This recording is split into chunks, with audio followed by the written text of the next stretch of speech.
Noong Marso 11, 2025, inaresto si dating Pangulong Rodrigo Duterte sa bisa ng warrant mula sa ICC dahil sa mga paratang na crimes against humanity, partikular na murder, kaugnay ng kanyang kampanya kontra droga mula 2011 hanggang 2019.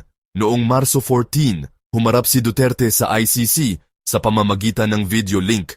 Itinakda ang confirmation of charges hearing sa Setyembre 23, 2025, kung saan tatalakayin kung may sapat na ebidensya upang ituloy ang kaso sa trial.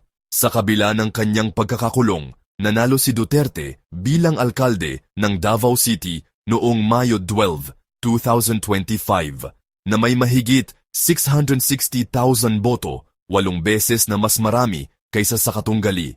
Ang kanyang mga anak na sina Sebastian at Paulo Duterte ay muling nahalal bilang vice-alkalde at kongresista, habang ang kanyang apong si Rodrigo Duterte ay nanalo rin sa lokal na posisyon.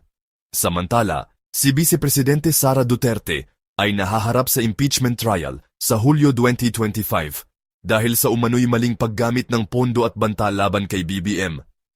Ayon sa mga abogado ng ICC, maliit ang posibilidad na payagan si Duterte na pansamantalang makalaya dahil sa panganib ng pagtakas at posibleng panghihimasok sa mga saksi at ebidensya. Ang kaso ni Duterte ay nananatiling sentro ng atensyon sa usapin ng hustisya at pananagutan sa Pilipinas. CSTK channel, subscribe, follow, like and share.